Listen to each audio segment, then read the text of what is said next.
Okay, now we go to the equations of equilibrium for 3D. So as we have seen before,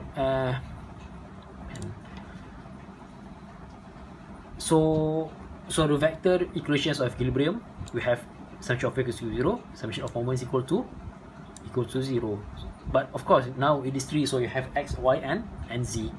So if it is scalar equations of equilibrium, this is for vector. Okay, that's this notation of force and moment in the vector form. You see the bar here.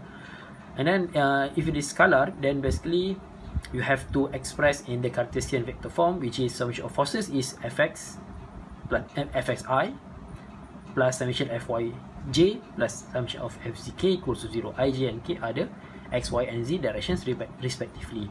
How about moment?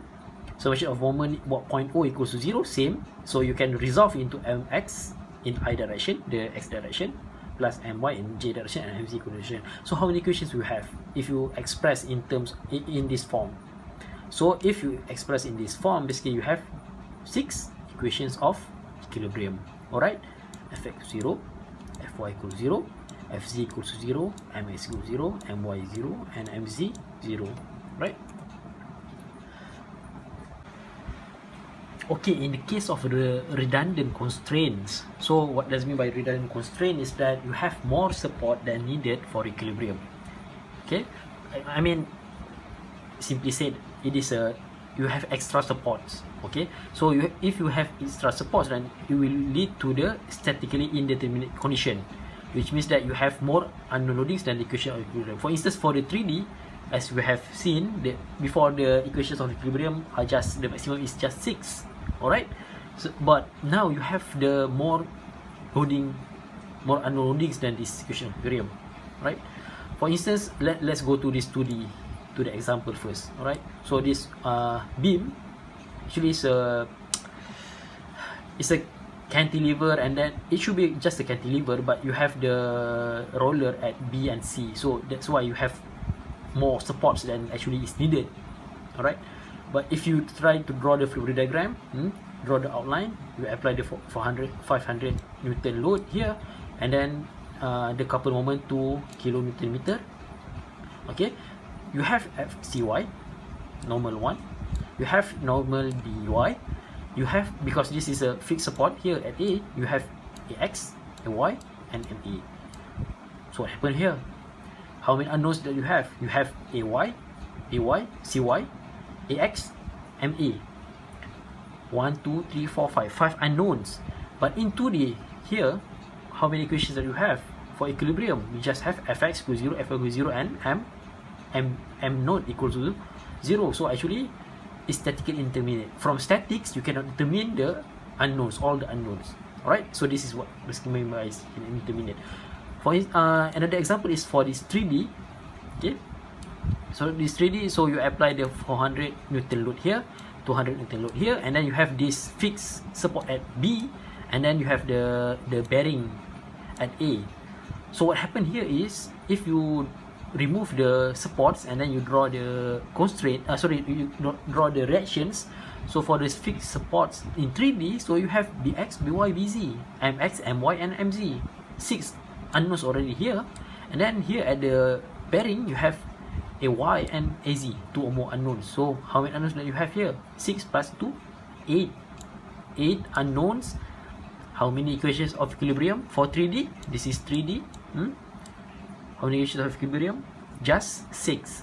So that's why here in this case, from statics, it is a problem which is statically indeterminate. You cannot determine the number, the unknowns, all the unknowns from statics alone. How to solve this? Then actually you need an advanced level of study. Alright. Another type of constraint is an improper constraint. Okay. So for improper constraint, it will cause instability. Okay. So you can look at this example. For instance, this kind of beam that it is pinned at A, and then it has a roller support at B. So what happens is, if you draw the free body diagram, okay, you draw the outline shape, okay, AB here, and then you apply the external load P. What else do you have? You have AX, AY because it's a pin support, 2D pin support, and at P you have the normal FB, normal to the surface. Okay, normal to the surface here. So what's the problem here? If you want to apply the summation of moment about point A, then it can't be 0. It cannot be 0. Why? Because AX, AY, and FB, all of them will have no moment. So the only moment here is the vertical component of P here. Alright? But where is the another reaction? So it's improper. You can't do this. If you apply the P like this, and there is no other supports to oppose this P. So this actually, what happens is that if you constrain like this beam, when you apply the force P like this, so it is not in equilibrium. That's what I mean. Okay, and the one for the 3D is like this AB curve bar here. Okay, you apply the load P, and then what happens is that if you apply load P, because you have the what's called it, collar ball and socket supports.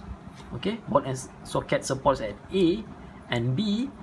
So basically it prevents the translations in, you see, in 3D. Then basically you have AX, AY, and AZ. Same goes to B. You have BX, BY, and BZ, the support reactions. Okay, alright.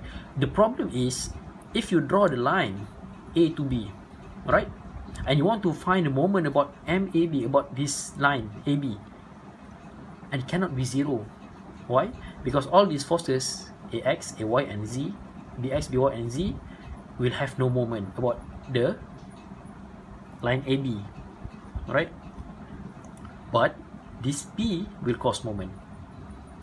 And we don't have any other supports to prevent the rotation due to the P. Alright? So that's why we call it improper constraint. You cannot do the constraint like this. So as an engineer, later on, if you become one, then you have to be careful. You have to evaluate this. Okay, so for the 3D, three-dimensional rigid body, so again same procedure. You draw the free body diagram, draw the outline shape, and show all forces and coupled moments, and then show all the unknown components in a positive sense and indicate the dimension. Okay, and then you apply equations of equilibrium. Remember that this is 3D, three-dimensional, so that's why you have 6 scalar equations of equilibrium, or vector equations. But basically, to make it simple, usually we do this 6 scalar equations, which is fx equals 0, fy equals 0, fz equals 0, mx equals 0, my equals 0, and mz equals to 0. Okay, so and then we do any set of non-orthogonal axes may be chosen for this purpose.